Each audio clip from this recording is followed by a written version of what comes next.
Σας, κυρίες και κύριοι, ένα εθνικό θέμα, ένα κοινωνικό θέμα, ένα θέμα που αφορά όλους τους Έλληνες. Και αυτό είναι η μείωση του πληθυσμού. Δεν πρέπει να σβήσει ο ελληνικός λαός. Πρέπει να αυξηθεί. Παράδειγμα, η Ολλανδία. Από τον πόλεμο, το δεύτερο πόλεμο και μετά, έχει σχεδόν διπλασιαστεί ο πληθυσμός της Ολλανδίας. Ξέρετε πώς γίνεται αυτό? Πολύ απλό, πολύ απλά και πολύ έξυπνα.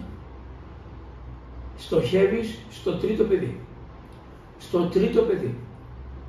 Αλλά αυτό το παιδί πρέπει να έχει τόσο υψηλό επίδομα, περισσότερο από τα 4, 5, 6, 7 που έρχονται μετά. Γιατί? Γιατί πολλοί κάνουν ένα παιδί. Κάποιοι τολμούν 2 παιδιά σήμερα. Όμως για να κρατηθεί ο πληθυσμός πρέπει να έχουμε 2,3 παιδιά. Άρα όταν κάνουν 3 παιδιά αυξάνεται ο πληθυσμός. Άρα λοιπόν οι Έλληνες από 10,5 εκατομμύρια μπορούν να βρεθούν στα 20 εκατομμύρια σε λίγες δεκαετίες αρκεί να κάνουν 3 παιδιά. Λοιπόν, επομένως μιλάμε για σοβαρές επιδοτήσεις του τρίτου παιδιού.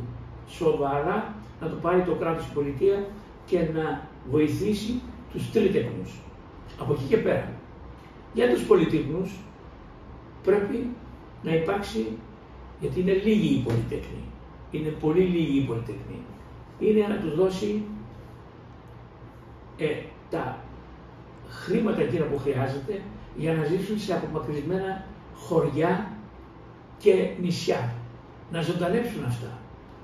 Και εκεί πρέπει όχι μόνο να τους χτίσει σπίτια, αλλά να τους προσφέρει και δουλειές, καλά αμοιβόμενες. Να δείτε πώς θα γεμίσουν τα μικρά νησιά και πώς θα πάνε σε χωριά μικρά. Οι πολύτεκνοι λοιπόν στην περιφέρεια. Οι τρίτεκνοι είναι πολλοί και είναι αστεί, οι οποίοι πρέπει να κάνουν και τρίτο παιδί.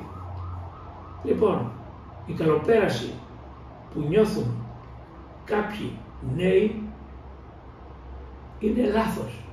Θα το καταλάβουν αργότερα όταν δεν θα μπορούν να κάνουν παιδιά. Ευχαριστώ που με ακούσατε.